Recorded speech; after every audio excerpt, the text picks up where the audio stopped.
제가 그 기본으로 삼은 건 행정 업무 운영 편람이라는 거거든요. 행정안전부에서 한 매년이나 뭐 경년 정도로 이렇게 발간이 되는데, 이게 제가 검색을 해보니까 올해 거는 아직 못 찾겠고, 작년도 행정 업무 운영 편람 이거를 검색을 하셔가지고 그걸 활용을 하셔도 되고요. 좀 필요하시다면 제가 게시판에라도 이거를 오늘 교재하고 뭐 저 행정운영 업무 편람도 그 게시판에다가 그 게시를 해놓겠습니다. 그리고 우리 그 내규에도 있어요. 사무관리 규정 시행 내규라고 우리 것도 있는데, 우리 거는 좀 그렇게 다 반영이 돼 있지가 않아요. 그러니까 아까처럼 그거 행정업무 운영 편람을 참고를 하시고요. 자, 이제 직접 공문서 작성 원칙인데, 글자 같은 경우 뭐 저렇게 하는데, 숫자는 일단 아라비아 숫자로 씁니다. 아라비아 숫자로 쓰고, 연호 여기에서도 보면 서기는 쓰지 않고 연, 월, 일은 쓰지 않습니다. 한글은 쓰지 않고 그 온점으로 찍어가지고 이렇게 표시를 하고요. 여기도 그 작은 따옴표를 내가 이거 펴는 이유는, 이것도 가끔 잘못 쓰시는 분들이 많아요. 요게 요 안쪽으로 꺾인 거 말고 바깥쪽으로 그 연도를 축약했었을 때는 작은 따옴표가 두 개가 있잖아요. 안으로 들어가는 거, 밖으로 들어가는 거. 그래서 요거를 꼭 사용을 해주시고, 요것도 그렇게 좀 잘못 쓰시는 분들은 많이 있어요.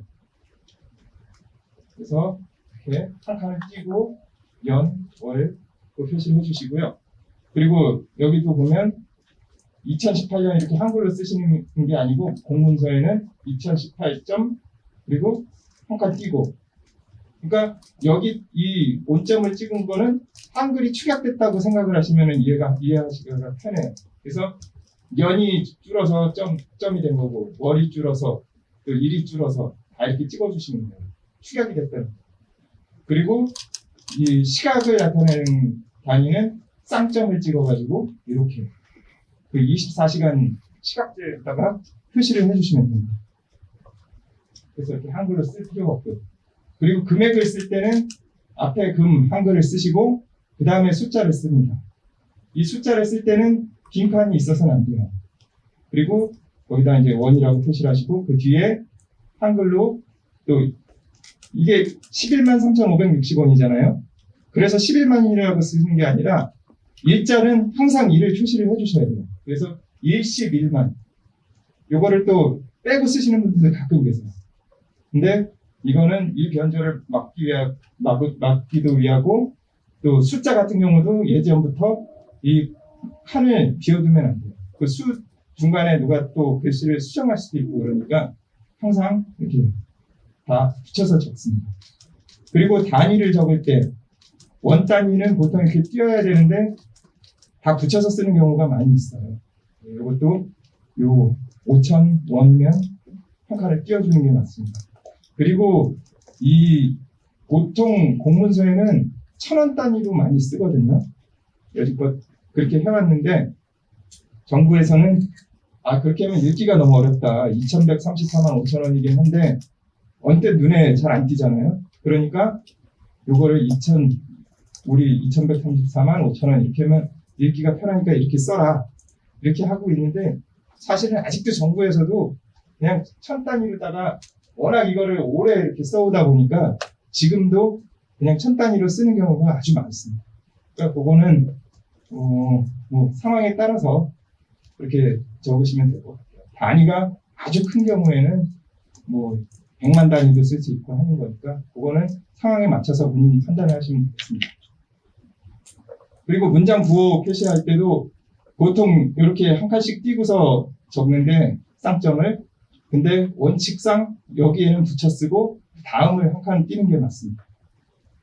근데 그거를 그냥 다 띄어서 적는 경우가 아직도 많이 보이는데, 원칙은 이렇게 띄는 게 맞고요.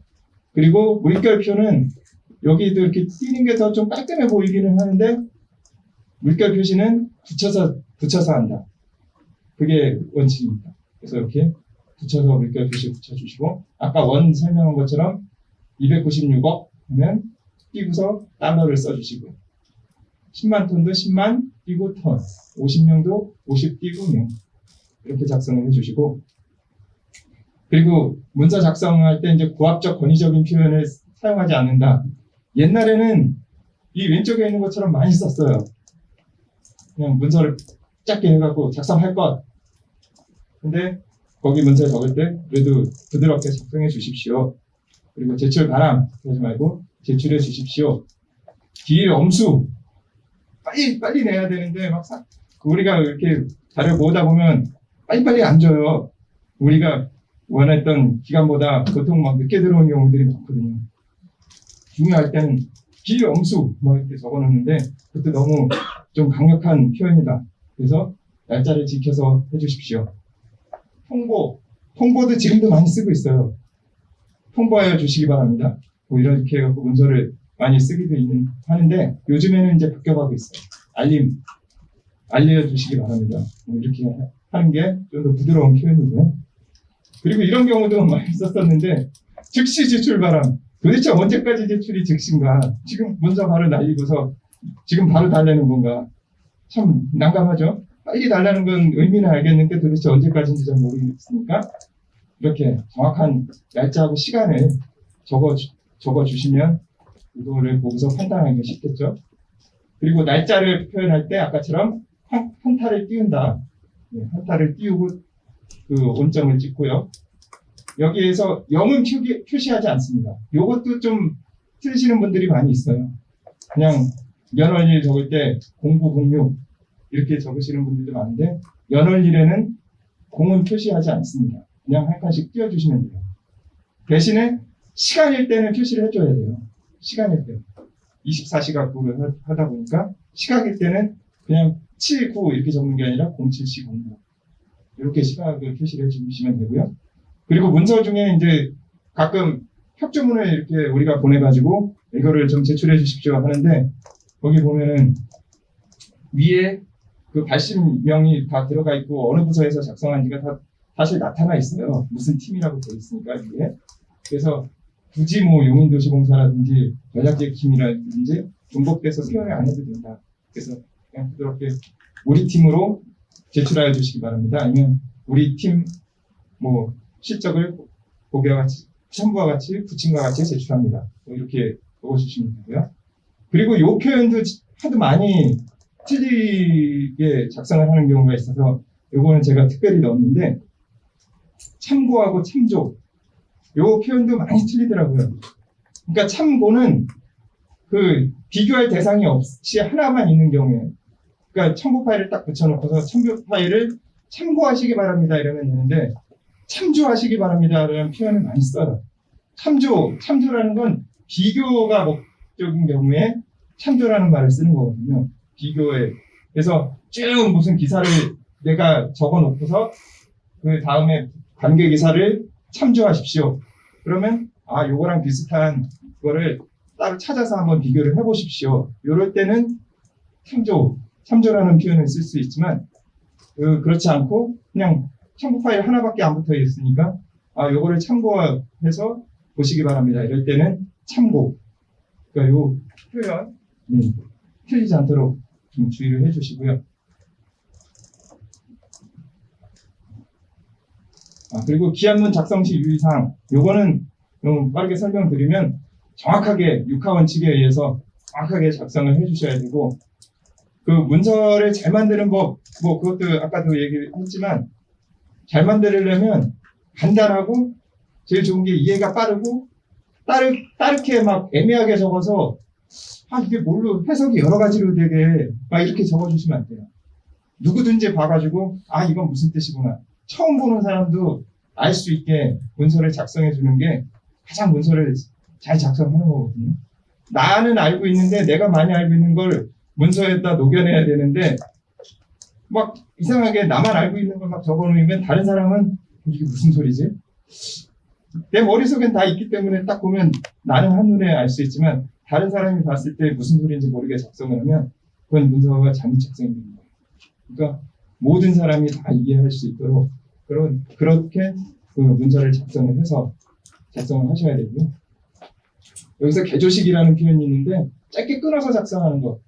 이게 다 개조식이에요. 지금. 굉장히 짧죠? 뭐 주어, 뭐 서술어 막 해갖고 뭐뭐 다 이렇게 끝나는 게 아니라 짤막짤막하게 요점만 딱딱 적는 거. 이런 거 이제 개조식이라고 해요. 그렇게 해서 적어 문서에는 뭐뭐 했습니다 이렇게 적는 게 아니에요. 그래서 그 문서 겉장 표지에는 작성해 주시기 바랍니다. 뭐 합니다. 이렇게 적어 주시고 그 안에 이제 문서 기한문을 작성할 때는 그렇게 쓰시지 말고 이런 식으로 개조식으로 짤막짤막하게 그렇게 작성을 해주시는 거예요. 문서는 뭐뭐 했습니다 이렇게 장황하게 쓰는 게 아니에요. 그리고 뭐 알기 쉽게 하고 뭐 제일 좋은 건 일권 일매주의. 요즘에 가장 트렌드가 그거예요. 한 장 안에 딱 그것만 보고 바로 이해할 수 있게. 옛날에는 그냥 길게 막 몇 장씩 붙여서 작성하는 게 막 잘하는 건 줄 알고 그런 적도 있었는데 그런 거는 낭비고요. 이분들도 빨리 보고서 한눈에 익혀야 되기 때문에 이렇게 한 건 일매주의로 이렇게 해서 작성해 주시는 게 문서를 잘 작성하는 거예요. 그래서 그 문서에 들어가면 이 항목 부분이라는 거, 요것도 또 많이 틀리는 분들이 있어요. 항목이라는 게 이제 1, 뭐 하고 이렇게 나갈 때 보면 요게 딱 정확한 순서거든요. 1, 그 다음이 가나 다라, 그 다음 항목은 반괄호, 숫자, 반괄호, 글자, 한글, 그리고 양괄호, 동그라미.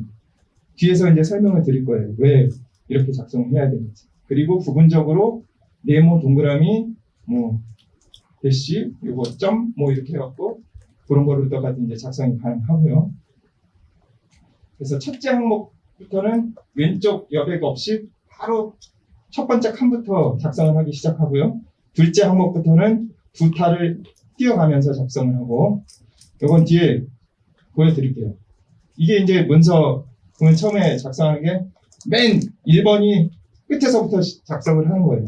여기서부터 시작을 해서 쓰고, 아까 요 한 칸을 띄고 한 다음에 여기에서 그 Shift 탭을 치시면 아까 거기도 있었는데 여기 Shift 탭 키를 그 사이 여기에서 Shift 탭을 쳐놓으면 자동으로 그 다음부터는 여기서부터 작성이 돼요. 그러니까 Shift 탭 키를 사용해서 요 줄을 여기서부터 옛날에는 여기서부터 해갖고 이 끝에서부터 다시 시작을 했어요. 여기 이 끝칸에서 쭉 좀 보기가 좀 깔끔하지가 않아서 이제부터는 바뀐 형식은 이렇게 줄을 맞추는 거예요. 그리고 아까 1번이었으면 그 다음에 한글 가나다, 그 다음 항목은 반가로 요 순서대로 요게 항목의 순서라는 거예요. 그래서 첫 번에는 다음 항목은 2칸 띄고 그 다음 항목으로 들어가면 4칸 띄고 그리고 여기서 한 칸 띄고 시작했으니까 여기도 요 줄에 맞추는 거고 그 다음에는 아예 항목이 바뀌죠. 1번, 2번 큰 항목이니까 여기 앞에서부터 시작하면 또 요 줄에 맞추는 거예요. 무슨 말인지 아시겠어요? 그래서 또 뒤에 완성된 문서도 한번 보여드릴게요. 근데 요것도 이거는 예전에 지금은 안 되고 아까 그거 바뀐 거로다가 사용을 해라 그랬었는데 요번에 또 나온 거 보니까 요것도 가능하다. 맨 끝에서부터 여기서부터 시작했을 경우에는 그 앞에 원래 여기다 맞춰야 되잖아요. 여기서 처음부터 시작도 가능하다. 요게 이제 좀 바뀐 내용이에요. 맨 끝에서부터 시작했을 경우에만 여기도 그래서 여기 앞에서도 가능하다. 그러면 또 문서를 또 작성이 다 끝났으면 딱 본문을 막 겉장에다 쳐요. 그러고 난 다음에 뭐뭐 해주기 바랍니다 하면 반드시 끝을 표시를 해줘야 돼요. 문서가 다 끝났으면 그 표지 안에 쭉 작성이 끝났으면 이게 X표지가 2타 표시거든요. 따닥 아까 그 띄어쓰기 2칸을 따닥 띄고 끝이라는 게 반드시 있어야 문서가 종료가 되는 거예요. 그리고 이제 붙임 문서가 있을 경우에는 이것도 맨 끝에서부터 쓰는 거예요. 붙임은. 그리고 2칸을 띄고 1, 한 칸 띄고 이렇게 적고 2번은 요 줄에 맞춰서 1번에 맞춰서 쓰고 여기도 2칸 따닥 띄고 끝 이렇게 적어주셔야 되고요. 어떤 데는 또 쭉 글씨 다 쓰다 보니까 이 끝까지 꽉 찼어요. 더 이상 여기서 쓸 수가 없잖아요. 그럼 줄을 바꾼 다음에 여기도 끝에서 두 칸을 띄고 끝. 이렇게 적어주셔야 됩니다. 여기가 꽉 찼을 경우엔 여기서 두 칸 띄고 끝을 표시해 주시고, 그리고 이게 이제 표가 또 들어갈 경우가 있잖아요. 문서에 표를 삽입할 수도 있는데 표도 이게 그려 넣었더니 여기 끝에가 꽉 찼어요. 그거 쓸 데가 없잖아요. 그러면 마찬가지로 이게 X 표시가 두 타 표시라고 했죠. 두 타 띄고 끝. 요거를 또 표시를 해주셔야 됩니다. 그래서 이게 이제 행안부 예시 문서인데 끝에서부터 썼죠. 여기는 왜 번호가 없을까요? 이거는 번호가 긴 거는 문장이 너무너무 길 때 그거를 항목을 나눠주느라고 이제 그 쓰는 건데 두 줄로 짧게 끝났죠. 그럴 경우에는 굳이 여기서 1번, 2번 나눠서 쓸 필요가 없어요. 한 두 줄 이내로 끝나게 됩니다. 그래서 여기 끝에서부터 해갖고 여기 밖에 써주신 거고, 첫 번째 항목이니까 맨 끝에서부터 1번을 적은 거고, 여기는 두 타 띄고 가, 한 타 띄고 일시 적고 온점 여기 가까이, 아니 쌍점 가까이 치고 그 다음에 한 칸 띄었죠. 연도도 다 한 칸씩 띄고 다 붙여서 하고, 정확히 작성이 됐네요. 그리고 붙임 여기도 이제 두 타 띄어야죠. 두 타 띄고 작성, 한 칸 띄고 일부, 두 칸 띄고 끝. 끝이 무슨 문서든 다 끝나면 끝이 있어야 돼요. 끝이 없으면 문서가 끝난 게 아니에요. 그래서 끝을 넣어주시고, 요 밑에는 이제 결제 관련된 거고, 그건 또 뒤에 설명을 드릴게요. 그리고 문서에 이제 표가 들어갈 때, 뭐 밑에가 칸이 많이 남는다. 그러면 첫 번째 칸에다가 이하 빈칸 이렇게 적어주시면 되고요.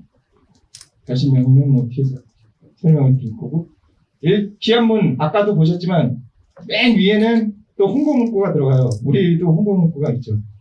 용인특례시 미래와 함께하는 밑뜻 문격. 그래갖고 우리도 이 홍보 문구가 들어가 있어요. 특례시 홍보를 하기 위해서 이렇게 같이 한 거고요. 왼쪽에는 로고가 들어가고 이제 용인도시공사 들어가고 심벌 마스코트가 있을 경우는 여기 또 삽입이 가능합니다.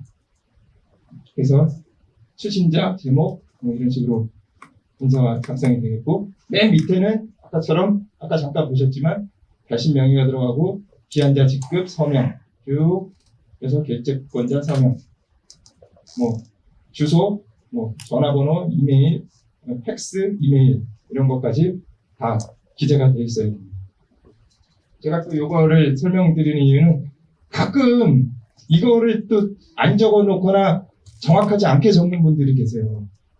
이거는 제 내부에서 그 협조문으로 할 때는 상관이 없는데 외부로 발신하는 그 문서가 있을 수 있잖아요. 대외 문서일 때 이거를 잘못 적으면 정말 좀 창피한 일이거든요. 뭐 전화번호도 잘못돼 있고 주소도 잘못돼 있고, 왜냐면 우리 같은 경우도 외부에서 문서를 딱 받으면 좀 궁금하거나 뭐 그런 게 생길 수 있잖아요. 그럼 요 전화번호를 보고 물어보거든요. 기한자가 누군지 전화번호 보고 전화를 하는데 이게 잘못 적혀 있으면 전화를 했는데 엉뚱한 사람이 받고 뭐 모르는 사람이다. 그러면은 이 창피하잖아요. 문서를 어떻게 작성을 했길래 뭐 이렇게 작성을 해서 보느냐. 그래서 요것도 그 정확히 적어 주셔야 됩니다. 그 정확히 적는 방법은 뒤에서 또 말씀드리겠고, 또 하나가 이제 간이기한문이라고 있어요. 요거는 좀 아까 거랑 다르죠. 일반 기한 문서랑 여기에 그냥 결제만 있고 뭐 발신 명의도 없고 뭐 적는 데도 없어요. 너무 간단하죠? 괜히 간단한 게 아니라 간이기한문이기 때문에 이거는 어떤 때 쓰느냐, 보고서, 계획서, 검토서 등 발신할 필요가 없는 내부 결제 문서에서만 쓰는 거예요. 그래서 발신 명의도 없고 뭐 따로 적을 게 없는 거예요. 그래서 요거를 잘 쓰는 경우는 이제 사장님한테라든지 뭐 해갖고 내부 결제로 먼저 보고를 드리고, 요거를 이제 결제가 끝나고 나면 일반 기한 문서에다가 첨부를 하는 거예요. 아, 이렇게 결제를 받아서 그 외부로 발송을 할 때 보통 그렇게 많이 작성을 합니다. 이거는 발송 기능이 없기 때문에 내부 결제, 중요한 문서라든지 보고서는 먼저 이거를 작성해서 결제를 받은 후에 기한문에 첨부를 해서 그 첨부와 같이 발송합니다. 이렇게 해서 보내주시면 되고요. 아까처럼 문서 하단에 그 정보를 정확히 입력해야 된다고 했잖아요. 그러니까 여기에 들어가는 게 우편번호, 전화, 이런 게 이메일 이런 게 들어가야 되는데 이거를 정확히 작성하는 건 그 우리 문서 이게 포털 처음 들어가면 이렇게 뜨거든요. 거기에 개인 인사 기록 이거를 또 설명을 할 수도 있어요. 이게 또 프로그램 또 우리 그 전자문서 뭐 설명 과정이 또 있더라고요. 거기서 또 중복이 될 수도 있는데 일단 그래서 들어가면 여기에 주소하고 사무실 전화번호, 팩스, 이메일 적는란이 있어요. 아까 그 개인 인사 기록이라고 했죠? 그 첫 번째 여기에서 작성을 해놓으면 자동으로 이 길에 반영이 돼요. 근데 즉시 변경을 하고 싶은 경우가 있잖아. 바로 발송을 해야 되는데 뭐 내일 변경이 되면 어떻게 이거를 지금 바로 발송을 해요. 그래서 바로 발송하고 싶을 때 문서함을 들어간 다음에 이제 환경 설정으로 들어가서 거기서 이제 수정하는 방법이 있어요. 여기서 수정을 하면 바로 이제 바뀌게 됩니다. 그래서 이렇게 해서 하시면 되고 이제 결제를 받는데 결제 라인이 보통 맨 밑에 아까 보셨죠? 담당, 뭐 팀장, 실장, 사장 이런 식으로 가는 게 이제 기본 결제 라인이고 여기는 바로 그 밑에는 협조자가 또 들어갈 수가 있게 되어 있고요. 또 이제 전결이라는 소리도 많이 들어보셨죠? 위임 전결 한다고 하는데 우리도 위임 전결 내규에 보면 그런 규정에 다 들어가 있어요. 이거는 기획조정실장 전결사항이라는 건 이건 사장님 결제할 필요가 없는 것. 사장님이 이거는 실장이 결제할 사항, 이거는 팀장이 결제한 사항, 그거를 위임 전결 내규에 우리 보면 나와 있어요. 그래서 그때는 사장란을 설치 안 하고 실장 전결 사항이구나. 그럼 여기서 끝나요. 사장은 설치할 필요가 없게 됩니다. 그리고 이제 대결이라는 거는 부재 중일 때 이런 때가 있잖아요. 사장님이 어디 급하게 출장을 가시거나 오늘 뭐 연가를 내시거나 해갖고 안 계셔요. 그럴 경우에 그럼 결제를 안 계시다고 중요한 문서인데 결제를 안 할 수는 없잖아요. 그럴 경우에 요 기획실장이 대결이라고 딱 써갖고 대결로 해서 결제를 하면 사장님이 부재 중이라서 이분이 대신 결제를 했구나. 대신 결제를 했다는 얘기거든요. 그리고 또 이제 요거는 어떤 때냐? 이거는 기획조정실장 전결사항인데 또 이분이 자리에 안 계시면 아까 부재 중이에요. 그럴 경우에는 팀장이 대신해서 또 결제를 했구나.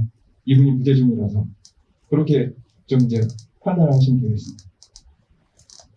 그리고 협조 요것도 또 많이 틀린 것 중에 하나라서 요거를 집어넣는데 협조 결제를 이제 올리잖아요. 방법은 두 가지가 있어요.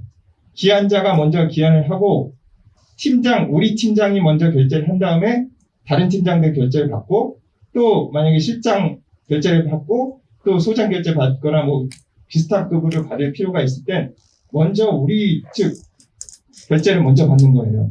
우리 직결 라인은. 근데 가끔 그런 경우들이 지금도 몇 번 얘기를 했는데도 아직도 그렇게 하시는 분들이 계신데 기한하고 협조자를 먼저 받고 우리 팀장한테 결제를 하는 경우도 있어요.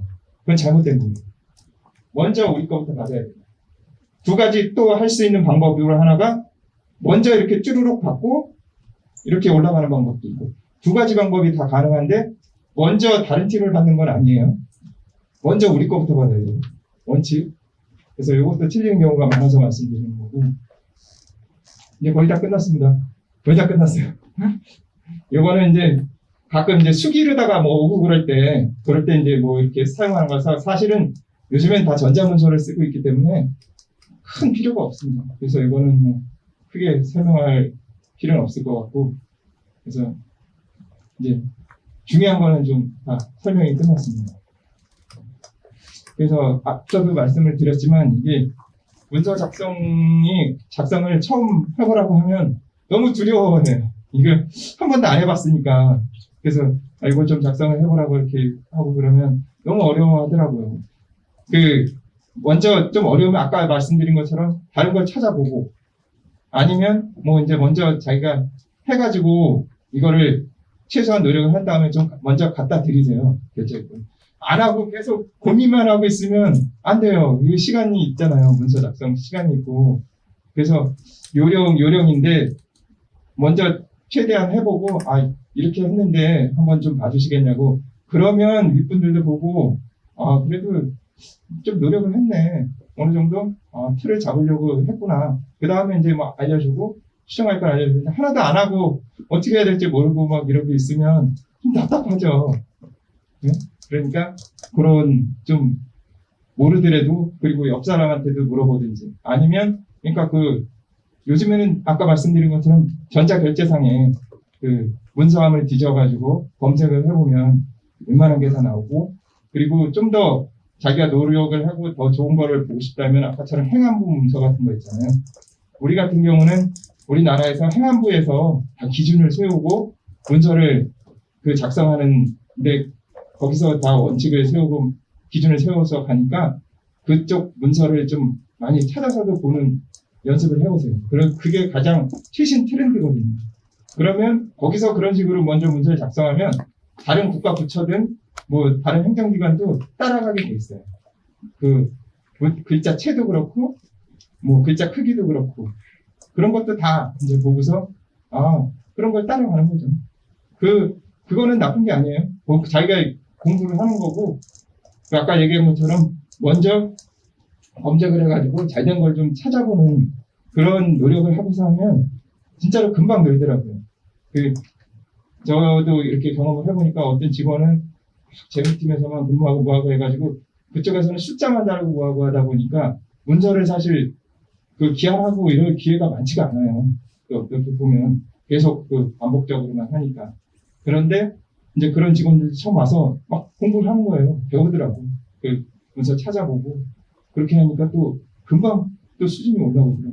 그 다음부터 이제 자기가 창조도 하고 창의력을 발휘해서 작성도 하고 그러는데 그렇게 해서 좀 진행을 하시고 제가 요 파일이랑 이런 것도 이제 좀 공개를 해서 게시판에서도 올려놓을 테니까 아까처럼 행정 업무 편함 그걸 찾아가지고 보시면 거기에는 또 더 많은 정보들이 있고 하니까 그렇게 해서 좀 실력을 키워나가셨으면 좋겠습니다. 또 졸린 시간에 많이 피곤하셨던 것 같은데 끝까지 들어주셔서 감사합니다.